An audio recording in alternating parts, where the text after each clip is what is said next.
하나님 말씀은 구약성경 민수기 26장 57절에서 62절까지입니다. 우리 같이 한 목소리로 함께 읽겠습니다. 레위인으로 계수된 자들의 종족들은 이러하니 게르손에게서 난 게르손 종족과 고핫에게서 난 고핫 종족과 무라리에게서 난 무라리 종족이며 레위 종족들은 이러하니 림니 종족과 헤브론 종족과 말리 종족과 무시 종족과 고라 종족이라. 고핫은 아므람을 낳았으며 아브람의 처의 이름은 요게벳이니 레위의 딸이요 애굽에서 레위에게서 난 자라. 그가 아므람에게서 아론과 모세와 그의 누이 미리암을 낳았고 아론에게서는 나답과 아비후와 엘르아살과 이다말이 났더니 나답과 아비후는 다른 불을 여호와 앞에 들이다가 죽었더라. 1개월 이상으로 계수된 레위인의 모든 남자는 23,000명이었더라. 그들은 이스라엘 자손 중 계수에 들지 아니하였으니 이는 이스라엘 자손 중에서 그들에게 준 기업이 없음이었더라. 아멘. 계수된 레위인 종족들, 계수된 레위인 종족들. 여기도 마찬가지로 이제 계수되었다 할 때 여기도 이제 파카드가 사용되고 있습니다. 나샤가 아니고 파카드가 사용됐다라고 하는 의미는 이것이 하나님께로, 다시 말해 하늘을 향해서가 아니라 이 땅으로, 사람들의 눈에, 그런 의미가 됩니다. 레위인의 종족들로 계수된 자들, 그리고 58절에 가면 레위 종족들은 이러하니, 그러니까 57절과 58절이 레위 종족들에 대해서 이야기를 하는데 57절에서는 레위 종족들 가운데 계수된 자들, 그리고 58절은 계수된 자들이라는 말이 없습니다. 그러니까 여기서 지금 57절과 58절을 통해서 레위 사람들이라 하더라도 그들 가운데 계수 안에 든 자들이 있고 그렇지 않은 자들이 있다라고 하는 것을 모세는 구분하고 있는 겁니다. 먼저 레위인 종족들로서 계수된 자들을 게르손과 고핫과 무라리 셋을 꼽습니다. 레위의 세 아들이죠. 그리고 이제 밑에서 그 다음으로 레위 종족들에 대해서 이야기를 하는데 림니 종족, 헤브론 종족, 말리 종족, 무시 종족, 고라 종족, 이렇게 이야기를 합니다. 그럼 지금 밑에 다음에 58절에 제시되고 있는 레위 종족들과 57절에 계수된 자들의 계수된 종족, 이들을 보면 지금 여기서 말하고자 하는 것은 레위의 세 아들인 게르손과 고핫과 무라리가 있었는데, 그러면 이 세 아들들을 통해서 이제 자녀들을 낳게 되고 여러 가족이 생기지 않습니까? 그들 가운데에는 레위인 가족으로 이렇게 계수된 자들이 있고 그렇지 않은 자들이 있다라는 것을 나타냅니다. 실제로 이 레위 사람들, 레위에 속한 모든 사람들에 대한 그 족보는 출애굽기 6장에 16절에서 26절에 걸쳐서 이 레위인의 그 계보에 대해서는 자세히 나와 있습니다. 그런데 지금 여기서 모세는 그들 가운데 그 계수에 포함되는 이들이 있고 포함되지 않는 이들이 있다. 그러니까 배제된 자들에 대한 가능성을 열어놓고 있는 겁니다. 58절에서 소개되는 이런 가족들, 림니 종족, 이들은 게르손의 첫째 아들입니다. 그러니까 게르손의 첫째 아들 가운데에서 림니만 소개하고 있어요. 게르손의 아들들 중에 첫째 아들인 림니 종족만 소개하고 있습니다. 그리고 헤브론 종족, 이 헤브론 종족은 고핫의 셋째 아들입니다. 그리고 말리 종족과 무시 종족은 무라리 아들입니다. 그리고 마지막 고라 종족은 고핫의 손자입니다. 앞에서 제시된 것은 이제 레위의 손자들이라면 이제 고라는 증손자가 되는 거죠. 그러면 지금 여기에서 이렇게 게르손과 그리고 고핫과 무라리의 자식들이라고 하지 않고 이렇게 소개한 뒤에 다시 고핫이 낳은 자, 이제 고핫이 낳은 자에 대해서 이야기를 합니다. 그러니까 지금 여기에 소개되고 있는 이 레위의 계보는 바로 고핫의 손자, 고핫으로부터 또 내려오는 바로 아론, 그러니까 아론 대제사장인 아론. 그래서 그 제사장 중심적인 계보를 이야기하고 있는 것을 밝혀주고 있습니다. 그러니까 레위 사람 가운데에서 모든 이들에 대한 계보가 아니라 지금 26장 57절에서 62절까지 소개하는 것은 바로 제사장의 계보인 거죠. 그러니까 레위 사람이라 그래서 모두가 제사장은 아니지요. 레위 사람들 가운데 아론의 자손들만 제사장이 됩니다. 그러니까 바로 지금 제사장의 계보를 밝히고 있는 것이구나라는 것을 우리가 알 수 있습니다. 그러면 이제 게르손과 고핫과 무라리 중에서 이제 아론이 바로 고핫의 자손이기 때문에 고핫의 계보만 따로 이렇게 설명을 하고 있습니다. 고핫이 낳은 자, 먼저 이 고핫이 낳은 자는 누군가? 아므람. 아므람을 이야기합니다. 근데 아므람에 대해서 자세하게 그의 아내의 이름까지 소개를 합니다. 아므람의 아내의 이름은 요게벳이다. 그런데 또 그녀는 똑같이 레위 사람이다. 이 레위 사람들은 거룩한 사람들이기 때문에 그 안에서만 이제 결혼을 하게 되는 겁니다. 그러면 이름은 요게벳이고, 이 요게벳은 애굽에서 레위에게 난 자라 그래요. 그럼 이게 촌수가 이제 바로 윗대가 되는 겁니다. 그러니까 같은 사촌이 아니라 삼촌뻘, 이제 숙모뻘이 되는 거죠.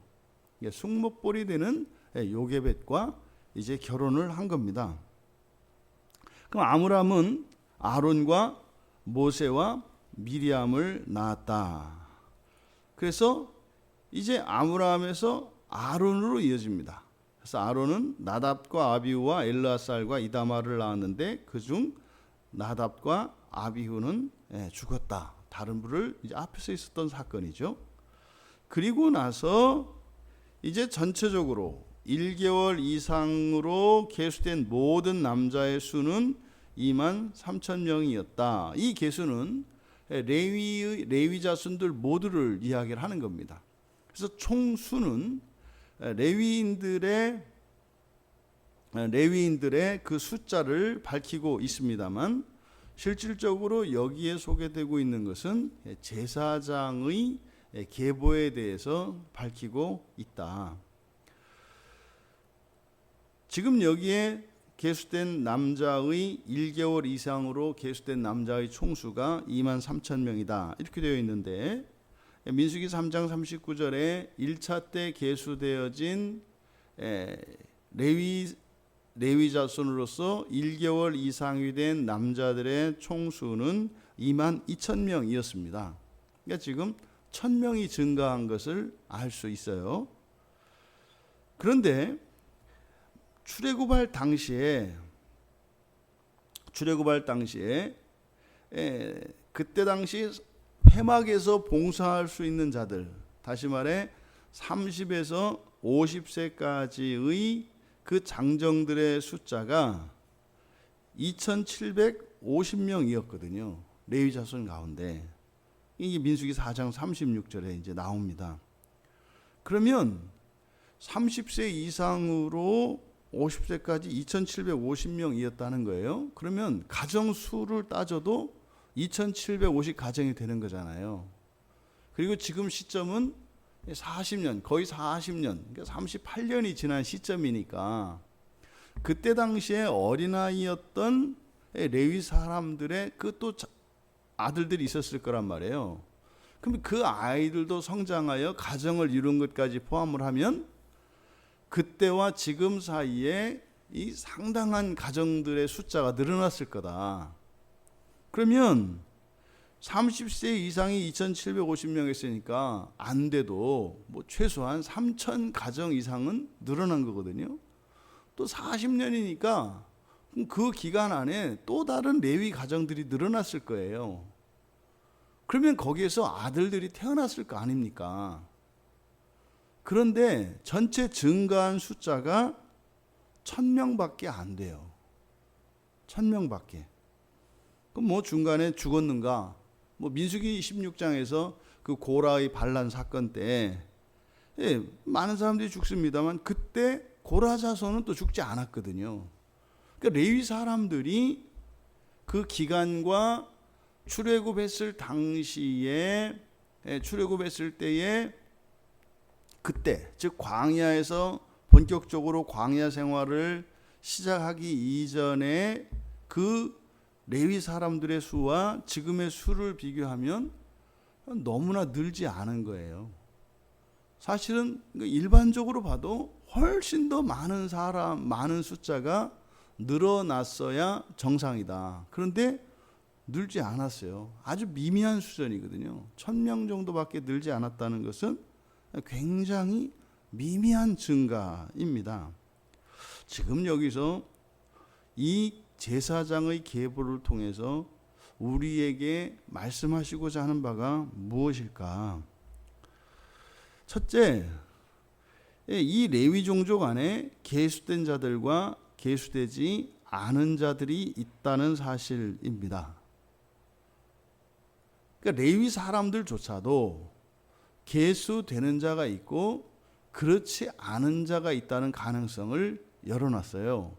그러니까 이 23,000명, 현재 계수되어진 23,000명이라고 하는 이 숫자가 바로 그때 당시에 레위의 자손들로서 1개월 이상 된 모든 남자의 숫자는 아니다. 그러니까 계수된 숫자가 23,000명이다 라는 겁니다. 그럼 사실은요, 계수되지 않은 많은 또 다른 남자아이들이 있다라고 하는 것을 우리가 추측할 수가 있습니다. 그러면요, 많이 있지만 그 수에 들지 않는다 이 말이에요. 그래서 이 레위 자손의 그러함에도 불구하고 어쨌든 23,000명, 그러니까 1000명이 늘었어요. 근데 사실은 그게 다가 아니라 더 많은 계수되지 않은 레위 자손으로서 1개월 이상 된 남자아이들이 더 많이 있다. 이것은 뭐예요? 이제 들지 않지만 형식적인 숫자, 허수지요. 이게 사실상 오늘날 교회의 상황에 적용시킬 수가 있습니다. 많은 사람들이 교회 안에 있습니다. 정말로 그들 가운데에서는 예수님을 믿는 자들이 있고 믿지 않는 자들이 있어요. 그거는 본인들이 압니다. 그러면 지금 이 제사장의 계보에서 우리에게 가르치는 바 뭡니까? 뭐 그냥 한국 교회 안에 뭐 기독교인 인구가 뭐 800만이다, 700만이다, 뭐 이렇게 이야기를 하는데 그들 가운데에서 참으로 예수를 믿는 사람들은 뭐 일일이 물어보지 않아도 그 숫자와 실제적인 숫자는 다를 수 있다고 하는 것을 이 제사장의 계보를 통해서 우리가 알 수 있는 겁니다. 여기서 또 뭐 그 수에 든다 이랬더니 또 뭐 신앙생활 제대로 해야 되느냐 안 해야 되느냐 무슨 수준이 어떻고 이걸 얘기하는 게 아닙니다. 참으로 예수님을 믿는가 이 말입니다. 그 어려운 질문 아닙니다. 본인 스스로 다 거기에 대한 답을 본인은 다 알고 있습니다.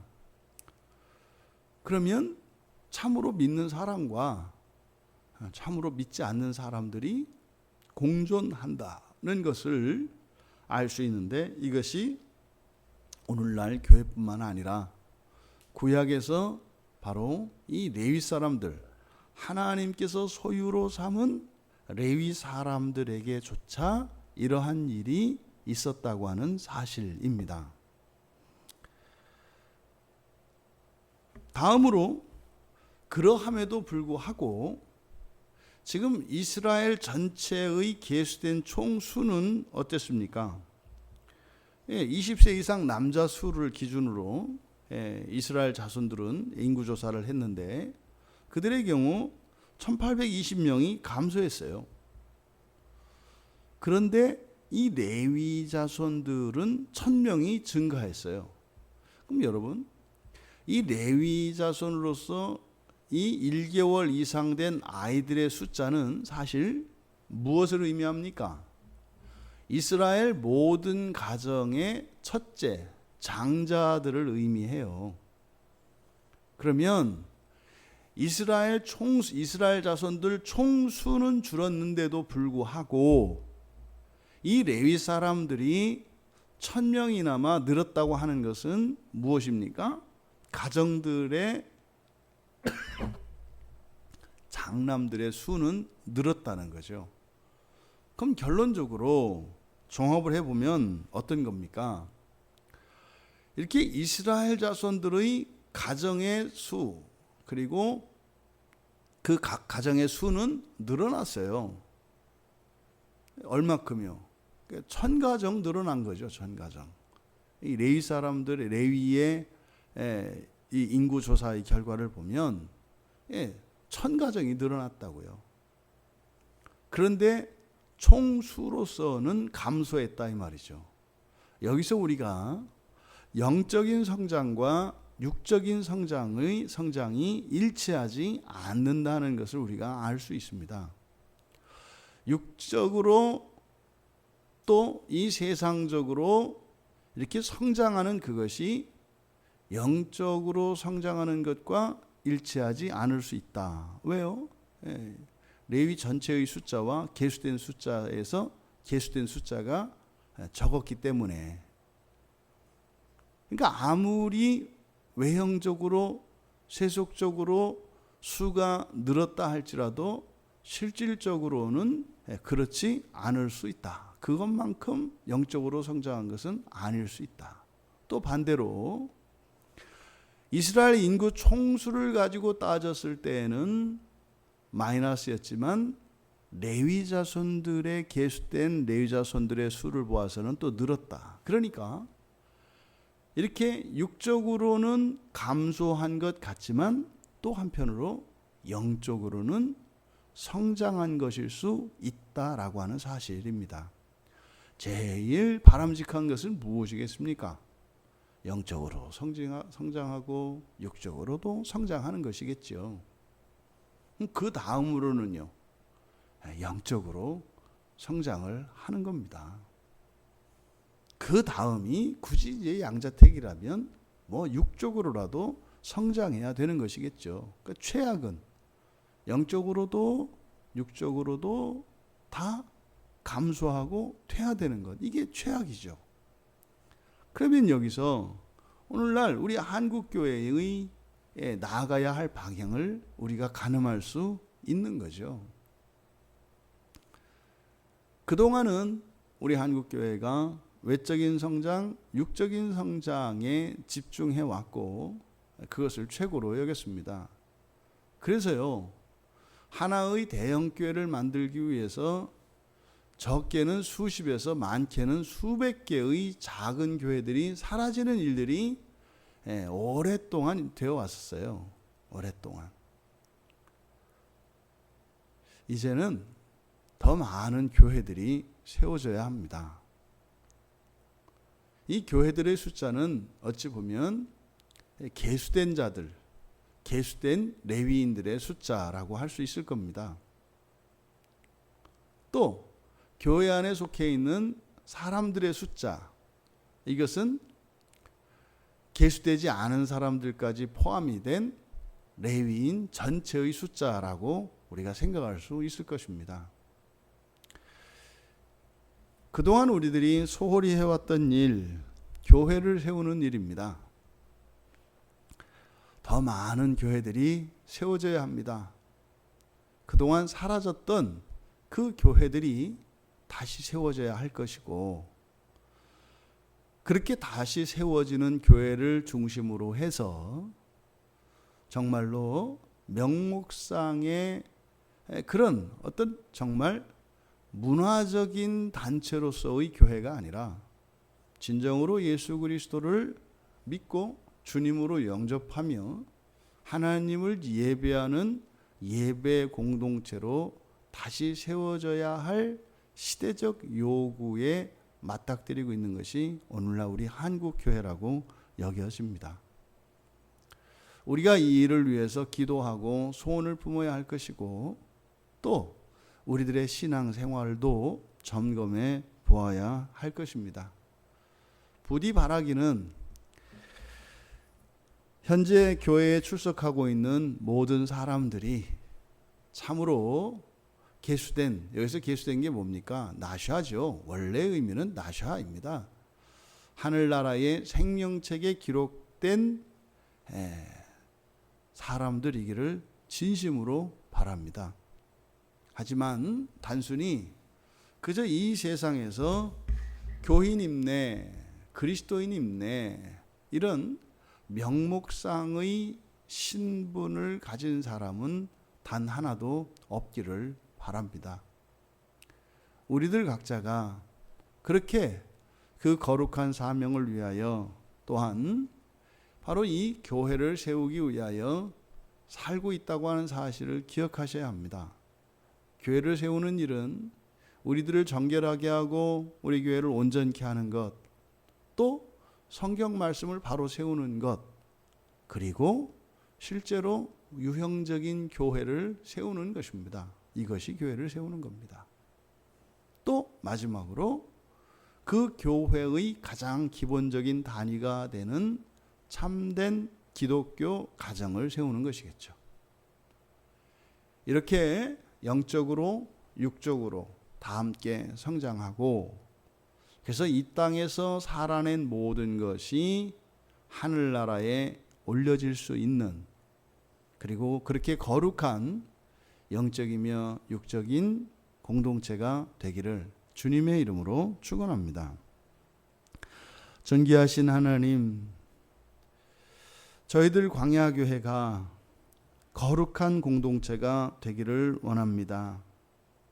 또한 이 세상에서도 영적으로 뿐만 아니라 육적으로도 성장하는 교회가 되기를 원합니다. 그래서 더 많은 생명을 낳고 이 세상 모두를 구원하기 원하시는 하나님의 거룩하신 뜻을 따라 사명을 감당하는 저희 교회가 되게 하여 주시옵소서. 감사하며 예수님의 이름으로 기도하옵나이다. 아멘.